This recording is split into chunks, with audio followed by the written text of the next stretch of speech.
Mpenzi msikilizaji, sasa tunaanza sehemu ya pili ya simulizi yetu. Kama hujaiona sehemu ya kwanza, na kuwekea link hapo kwenye comment ili ukaingalie. Kabla hatujaanza sehemu ya pili, kwanza tujikumbushe sehemu tulipoishia.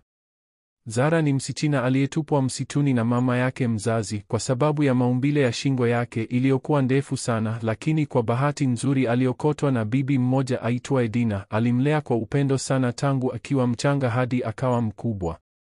Lakini watu wa kijiji chake waliendelea kumpa majina ya kejeli: msichana wa shingo ya mtende, twiga wa mlimani, na wengine waliita kwa siri, yule anayepiga salamu na anga. Lakini kuna kitu walishindwa kuficha: uzuri wa Zara ulikuwa wa kuvutia kweli kweli. Kila alipopita mtaani akielekea mtoni au sokoni, watu walitazama. Wengine waliongea kwa sauti ya chini, ingekuwa si hiyo shingo, huyu msichana anafaa kuwa malkia. Wengine walicheka kimya kimya, lakini wengine, hasa wanaume wachache wenye busara, walimwona tofauti. Tunaendelea sasa. Lakini kijiji chote kilishangaa zaidi alipoanza kuvutiwa na kijana mmoja tajiri na maarufu wa kijiji hicho, Omiro. Rafiki msikilizaji, kabla hatujaendelea, naomba ulike video yangu. Asante sana. Omiro alikuwa kijana mrefu, mweupe kiasi, mwenye nywele safi zilizopigwa na mafuta ya nazi, na mavazi ya kila wakati yakiwa yamepigwa pasi kama mtu anayekwenda mjini. Alikuwa muuzaji wa dhahabu, akijulikana kama kijana wa kioo cha jua, kwa sababu mikufu yake ya dhahabu iling'aa chini ya jua hadi watu walifumba macho. Wasichana wote walimtamani. Kila mmoja alitamani awe mke wa Omiro. Lakini cha kushangaza, Omiro alionekana kumtazama Zara tu. Kila alipompita njiani, alitabasamu kwa upole na kusema, "Shikamoo Zara." Zara hakuwa amezoea. Alijibu kwa kicheko cha aibu au kwa kutikisa kichwa haraka na kutembea kwa haraka zaidi. Mwanaume huyu ananisalimia, alijiuliza. Si angekuwa kama wengine angenicheka. Lakini Omiro hakuacha. Alianza kupeleka msaada kwa nyumba ya Dina, kimya kimya, bila maneno. Mchele, maharagwe, sabuni, unga wa sembe, hata chupa ya mafuta ya kupaka na kitenge kizuri. "Mama," Zara aliuliza siku moja, "hivi ni nani anayeleta hivi vitu?" Dina alitabasamu kwa upole na kusema, "Ni Omiro. Yule kijana wa dhahabu. Anasema anakupenda." Zara aligeuka kwa hasira ya aibu. "Sipendi hilo. Ananionea huruma tu." Dina alimshika mkono na kusema, "Sio kila mtu anakutazama kwa macho ya dunia. Wapo wanaokuona kwa macho ya moyo. Omiro ana moyo tofauti." Zara alijisemea, "Lakini mama, angalia mimi. Angalia shingo yangu. Nani atakayeweza kuishi na mimi?" Dina alimkumbatia, "Usisahau, wewe ni jibu la sala zangu. Hata shingo yako ifike mbinguni, wewe ni malkia." Lakini Zara alikuwa bado na hofu. Moja ya sababu ilikuwa ni msichana mmoja kijijini aliyekuwa maarufu kwa kujidai, kupenda sifa na kujiona bora kuliko wote, Jessica. Jessica alikuwa mpenzi wa Omiro kwa muda mrefu. Alijulikana kwa mapambo yake ya dhahabu bandia, midomo yenye rangi kali, na miguu ya viatu virefu iliyovuma kama mbio za mbuni. Aliogopewa na wasichana wengine. Alitembea na wasaidizi wawili kila wakati, Boke na Lila, waliomfuata kila sehemu kama walinzi wake. Siku moja, Jessica alisikia kwamba Omiro anamtumia Zara msaada wa chakula. Aliwaka moto. "Asante mnaosema mrembo," alisema kwa hasira sokoni, "huyu binti wa twiga anadhani anaweza kuchukua mali yangu." Alitafakari kwa muda, kisha akawaambia marafiki zake, "Kesho tunakwenda kumtembelea nyumbani kwao. Nitajua kama ana ubavu wa kunizuia." Asubuhi ya siku iliyofuata, jua lilikuwa bado halijapanda juu sana. Mbayuwayu walikuwa wakirukaruka juu ya dari ya nyumba ya Dina, wakati Zara alikuwa ameketi mlangoni akisafisha maharagwe kwenye chungu kidogo. Ghafla, mlango wa uzio wa kisu uliota rangi nyekundu ukafunguliwa kwa kishindo. Jessica aliingia akitembea kwa mwendo wa dharau, kanga yake ya rangi ya damu ikielea hewani, macho yake yakiwa na moto wa hasira.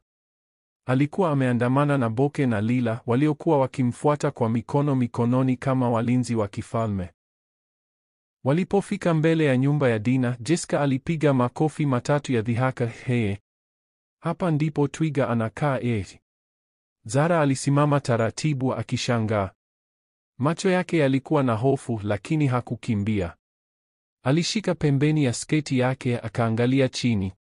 Jessica alimsogelea na kumkazia macho. Unadhani kwa sababu Omiro anakuletea mchele sasa wewe ni mke wake?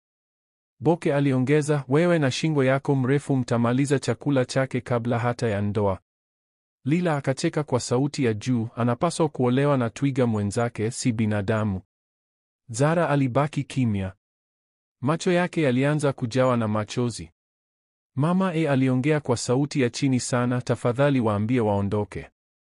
Lakini kabla Dina hajafika, Jessica aligeukia upande wa nyumba na kupaza sauti, wewe mama wa twiga, mwambie binti yako akae mbali na mpenzi wangu, la sivyo nitakuja tena na fimbo. Wakati huo Dina alikuwa tayari anatoka nje ya nyumba. Alivaa kitenge chake cha zamani, lakini macho yake yalikuwa thabiti kama simba anayelinda mtoto wake. Alisimama mbele yao na kusema kwa sauti tulivu lakini yenye mamlaka, msichana wangu hajamfuata kijana wenu.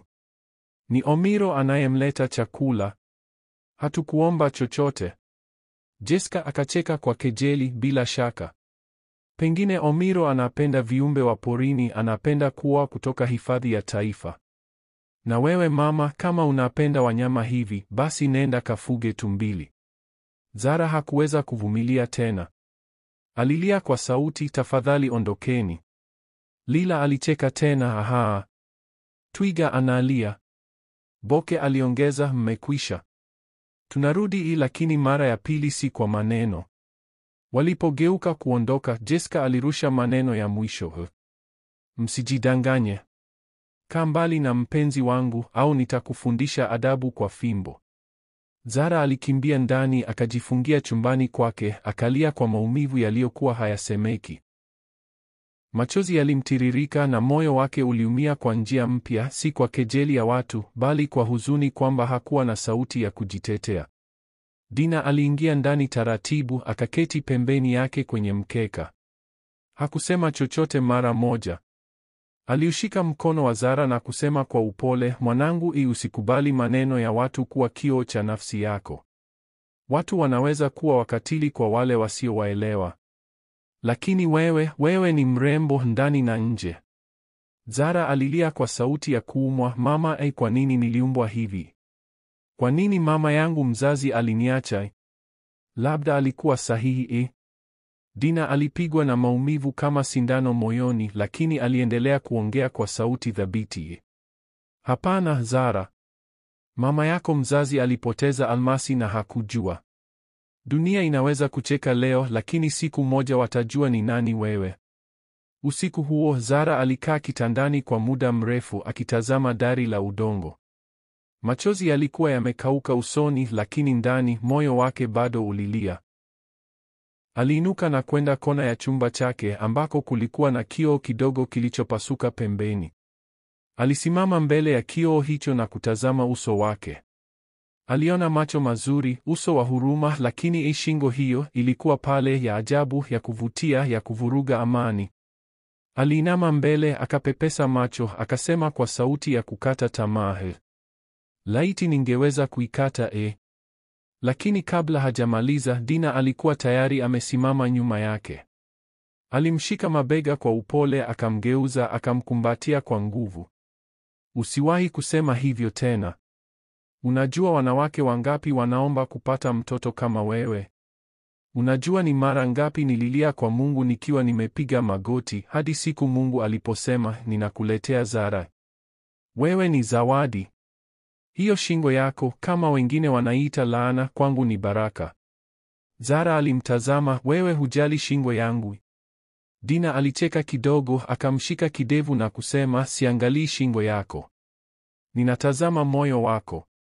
Na kama watu wanasema shingo yako ni ndefu, waambie ni ndefu vya kutosha kuwasikia malaika wa mbinguni kabla hawajawafikia wengine. Zara alicheka kwa mara ya kwanza siku hiyo. Siku iliyofuata kijiji kizima kilikuwa kimejaa uvumi. Sokoni, vichochoroni, hata kwenye vikao vya wazee, kila mmoja alikuwa na jambo la kusema kuhusu tukio la Jessica kumvamia Zara. Umesikia Jessica alivyomfuata msichana wa shingo ndefu? Wanadai anatumia shingo yake kuvuta baraka kabla ya wengine. Binti wa Dina sasa kageuka kiongozi wa matata kijijini. Zara aliepuka kuonekana hadharani. Hakwenda tena sokoni. Hakwenda tena mtoni kuchota maji. Alikaa ndani ya nyumba yao ndogo, akijifanya kufagia au kupika hata kama hakukuwa na haja. Alijificha nyuma ya pazia la kimya, akijaribu kujisahaulisha.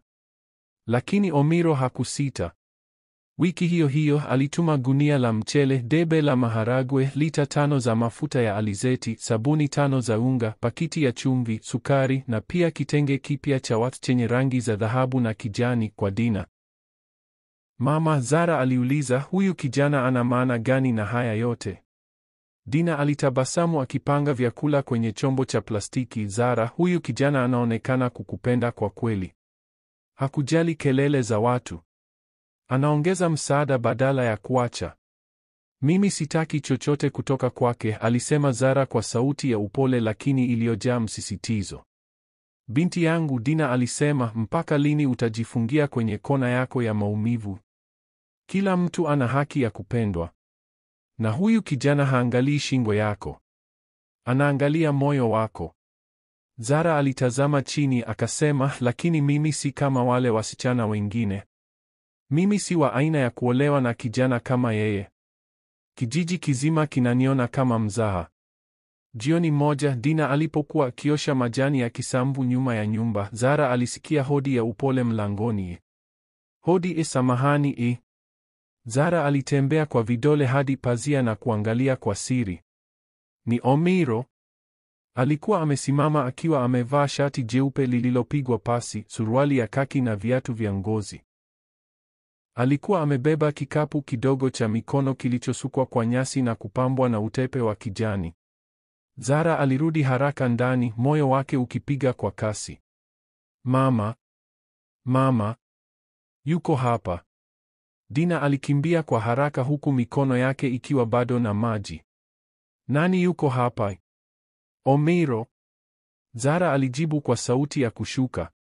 Dina alitabasamu, akafuta mikono yake kwa pindo la kanga, akasimama kwa dakika moja mbele ya mlango, akavuta pumzi, kisha akaufungua mlango. Karibu sana. Karibu mwanangu, alisema kwa furaha isiyofichika. Omiro alichuchumaa kidogo kwa heshima. Shikamoo mama. Alimkabidhi kikapu hicho. Nimeleta chakula kidogo na vitafunwa, na kuku wa kuchoma, ndizi mbivu na kipande cha keki. Dina alishangaa. Mungu wangu. Mungu akubariki sana. Omiro aliangalia ndani. Zara yuko salama. Nilitaka tu kumjulia hali. Si lazima atoke. Nimesema tu nimpate salamu. Dina aligeuka kumtazama Zara aliyekuwa nyuma ya pazia. Zara alijificha kama mtoto aliyekamatwa na kosa. Omiro alitabasamu. Mwambie asiogope. Hakuna shinikizo. Nilitaka tu kusema asikate tamaa. Yeye ni mzuri kama alivyo. Kisha alisalimia tena na kuondoka kwa utulivu, akiacha nyuma harufu ya manukato ya maua pori na heshima ya kweli. Baada ya kufunga mlango, Dina alimgeukia Zara. Umemwona? Kijana wa namna hiyo anaingia nyumbani kwetu bila kiburi. Anaheshimu. Anajali. Anakuona. Zara alikaa kimya kwa muda mrefu, kisha akasema, ataondoka tu. Siku moja ataona ukweli wangu, ataona shingo hii. Na iwe hivyo, alisema Dina. Lakini usijikatae kabla hata ya kupewa nafasi. Usimkimbize mtu mwenye nia safi. Siku kadhaa baadaye, wakati jua lilikuwa limesimama juu angani na joto likiunguza ardhi ya kijiji cha Vikindu, Zara na mama yake Dina waliamua kwenda mtoni kufua nguo. Mto wa kijiji ulikuwa mahali pa kawaida pa wanawake kukutana, kuchota maji, kuosha vyombo au kusafisha nguo huku wakibadilishana hadithi. Zara alikuwa amevalia gauni la buluu iliyokolea, shingo yake ikifunikwa nusu kwa kitenge kilichozungushiwa mara mbili. Lakini hata hivyo, shingo yake ilikuwa dhahiri kama kawaida. Aliweka mtungi wake kando ya jiwe na kuanza kufua. Wakati huo, kelele za kicheko kilichojaa dharau zilianza kusikika kutoka mbali. Walikuwa wao tena. Jessica pamoja na wapambe wake wawili, Boke na Lila, walikuwa wakiwasili kwa madoido kama kawaida yao. Walivaa magauni mekundu yenye mpasuo hadi magotini, vikapu vyao vikisukumwa na wasichana wengine waliowafuata. Walipomwona Zara akiosha nguo, wakaelekeza hatua moja kwa moja kwake. Hawa walikuwa wamejipanga si tu kimavazi bali pia kiakili. Jessica alipiga makofi matatu kwa kejeli. Hea, tena twiga yuko mtoni leo. Umeanza kuoga na binadamu sasa? Zara alinyanyua macho polepole. Hakusema kitu. Boke alisema kwa sauti ya juu, naona sasa tunashindana hadi mtoni. Kwani kwa shingo hiyo hauwezi kuoga juu ya mlima na kuona kama maji yanakuja. Lila akamwongeza, au unaweza kuosha nguo ukiwa juu ya mti, ukitumia shingo yako kama ndoo. Wanawake wengine waliokuwa mtoni walitazama kimya. Baadhi walicheka kwa aibu. Wengine walihurumia. Zara alijaribu kuendelea kufua. Lakini Jessica alimsogelea na kusema kwa sauti ya juu, nasikia sasa unakula kwa mikono miwili. Mchele, mafuta, sabuni, keki, vyote unaletewa. Kwa shingo hiyo, bila shaka unaweza kufikia hata chakula cha watu wengine. Zara alinyanyuka taratibu, akamkazia Jessica macho. Sikumwomba chochote Omiro. Sijaenda kwake. Yeye ndiye anayejituma. Jessica alifoka, wewe na mama yako wakula huruma hamjui mipaka. Nimekuambia ukae mbali na mwanaume wangu. Siku nyingine si maneno nitakayokuja nayo, hii ni fimbo. Zara alimtazama kwa macho ya uchungu. Sijamchukua mtu wako. Mimi sina lolote la kupigania. Lakini Jessica alimsogelea karibu zaidi, akanyanyua mkono wake kama ishara ya kumgonga. Zara alirudi nyuma. Lile tone la hofu likawa limefika kikomo. Mama yangu hakunilea ili nipigwe na wanawake wa mtaa, alisema kwa sauti ya utulivu lakini thabiti. Watu waliokuwa karibu walikaa kimya. Wengine walishika pumzi. Jessica alitoa matusi kwa sauti, kisha akaweka mikono kiunoni. Wewe fikiria urembo, halafu angalia shingo yako hiyo. Kwa nini huishi na wanyama wa porini tu? Zara akageuka na kuchukua nguo zake alizokuwa anaosha, akafunga kapu lake na kuondoka bila kusema neno. Alitembea kwa hatua ndefu lakini ya utulivu, kichwa chake akiwa hajakiinamisha kama zamani. Na nyuma yake wanawake walianza kunong'ona, huyu msichana ana moyo wa chuma. Mrembo kweli, ila wamekuwa wakimponda kwa miaka.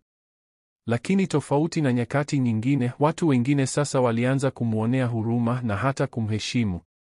Alipofika nyumbani, alitupa nguo chini na kumkumbatia mama yake kwa nguvu. Mama, nimeshikwa na uchungu, hinalia si kwa sababu ya kejeli zao, bali kwa sababu hawajui uchungu wangu. Dina aliketi naye akamfuta machozi. Zara, si kila mtu ataelewa uzuri wa tofauti. Lakini hata wakicheka, usiwape nafasi ya kuamua hadhi yako.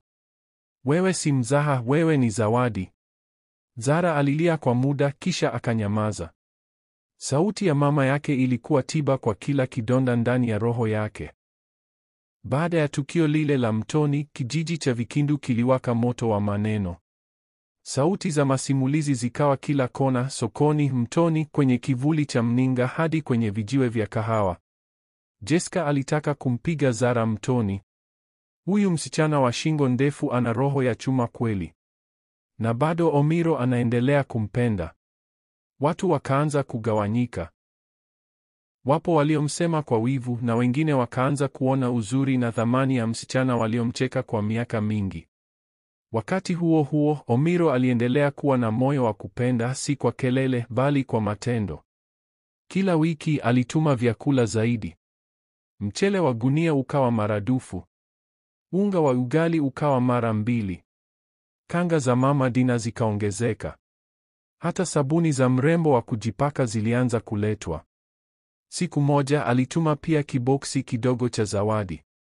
Dina alipokifungua, ndani kulikuwa na mkufu wa dhahabu wenye maandishi madogo yaliyosema, Zara, zawadi ya mbinguni.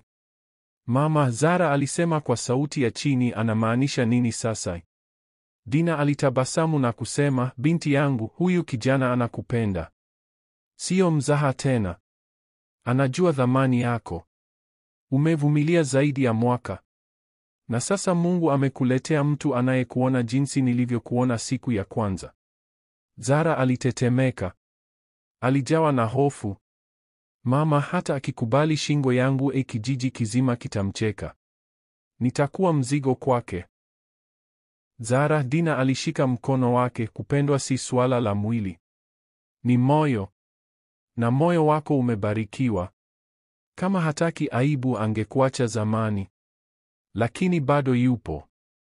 Siku 2 baadaye, jioni tulivu yenye upepo wa taratibu na sauti za fisi porini, Dina alikuwa jikoni akipika uji wa ulezi. Zara alikuwa anachambua karanga. Ghafla, mlango uligongwa kwa heshima, hodi kwa heshima. Dina aliinuka. Alifuta mikono yake kwa pindo la kanga, akafungua mlango. Mbele yake alikuwapo mzee mmoja aliyevaa kofia ya kitenge, pamoja na kijana mrefu aliyevaa kanzu ya harusi, akiwa na mkufu wa dhahabu shingoni, Omiro, pamoja na wazazi wake na watu wawili waliobeba mikoba ya zawadi. Mzee aliinua mkono na kusema kwa sauti yenye heshima, Shikamoo Mama Dina. Tumeingia kwa baraka, si kwa shari. Leo tumekuja rasmi. Mtoto wetu Omiro ametuambia moyo wake upo kwa binti aitwaye Zara. Tumekuja kuomba mkono wake kwa heshima. Dina alishikwa na bumbuazi. Akachukua kiti cha mtungi, akaketi taratibu. Aligeuka kumtazama Zara aliyejitokeza nyuma ya mlango, macho yake yakiwa makubwa kwa mshangao na hofu. Alishika gauni lake kwa aibu na kuinamisha kichwa. Omiro akamtazama kwa upole, kisha akasema kwa sauti tulivu, Zara, sijawahi kuona msichana mwenye nguvu kama wewe. Uliumia na ukanyamaza. Ukachekwa na bado ukasimama. Unanifundisha maana ya upendo wa kweli. Zara alitazama chini, machozi yakimtoka kimya kimya. Dina alipumua kwa kina, kisha akasema kwa sauti iliyosikika kwa kila mtu sebuleni, nyote mlikuja siku ambayo nilikosa mtoto. Sasa mnarudi siku ambapo mtoto wangu anakuwa malkia. Nawakaribisha. Mtapata si mke tu, bali zawadi ya mbinguni. Wote wakapiga makofi ya furaha. Zara alikumbatiwa na mama yake kwa nguvu. Kwa mara ya kwanza aliamini kuwa ana haki ya kupendwa. Kijiji cha Vikindu hakijawahi kushuhudia sherehe kama ile. Siku ya harusi ya Zara ilifika kama ndoto iliyotimia. Ilikuwa Jumamosi yenye anga la buluu, upepo mwanana ukipuliza taratibu, huku ndege wakitoa nyimbo zao za asubuhi kama kubariki siku hiyo. Siku hiyo, kijiji kilianza kuamka mapema zaidi ya kawaida. Mapishi makubwa yalikuwa yakiendelea tangu usiku kucha. Majungu ya wali yalikuwa yakiwaka, supu ya samaki na ya mboga za maboga zilikuwa zikichochewa kwa kuni kubwa, na sufuria za ugali na pilau zilipangwa mstari kama jeshi la furaha. Nyumba ya Omiro ilipambwa kwa mapambo ya kupendeza mno. Vitambaa vya rangi ya dhahabu, kijani kibichi na nyeupe vilining'inizwa kutoka dari hadi ardhini. Maua ya asili yalipangwa kwenye vikapu vya ukutani na kamba za taa ndogondogo zilimetameta kama nyota za mchana. Uwanja wa mbele wa nyumba ulikuwa umeandaliwa na kutandikwa kwa mikeka safi, viti vya plastiki vilivyopambwa kwa utepe na meza za chakula zilizojazwa tayari. Lakini haikuwa mapambo wala chakula kilichoshangaza watu. Ilikuwa Zara. Wakati mlango wa chumba cha kupambia biharusi ulipofunguliwa na Zara kutokea, ukimya mkubwa uliingia. Kila mtu aliyekuwepo alinyamaza. Hakuna aliyepumua kwa muda. Zara alikuwa amevaa gauni refu jeupe la harusi, lililoshonwa kwa mikono na mapambo ya dhahabu pembeni. Shingo yake ndefu, ile shingo ambayo watu waliwahi kuiita laana, sasa ilikuwa imepambwa kwa mikufu ya dhahabu safi iliyopangwa kwa ustadi, kuanzia kwenye koo hadi sehemu ya kifua. Mikufu hiyo iliangaza mithili ya jua, ikifanya shingo yake kuonekana kama mnara wa kifalme. Akitembea taratibu kwenye zulia jekundu lililowekwa mbele ya uwanja, macho yote yalikuwa kwake. Wengine walibaki midomo wazi. Wengine walinong'ona kwa aibu. Wengine walimwona kwa mara ya kwanza si kama yule twiga wa zamani, bali kama malkia. Si huyu ndiye tuliyemcheka zamani, mama mmoja wa makamo alijisemea. Hii shingo ni ya kifalme kabisa, kijana mmoja aling'amua. Mikufu yenyewe.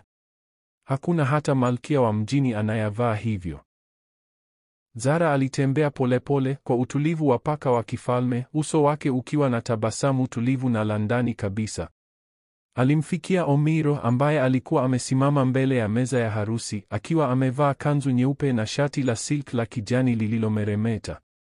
Alimtazama mke wake kwa heshima ya kipekee, akamshika mkono kwa unyenyekevu na upendo. Wazee wa ukoo wa Omiro wakapokea mikono yao, wakabariki ndoa yao kwa maneno ya busara. Maisha yenu yawe mfano kwa vijana.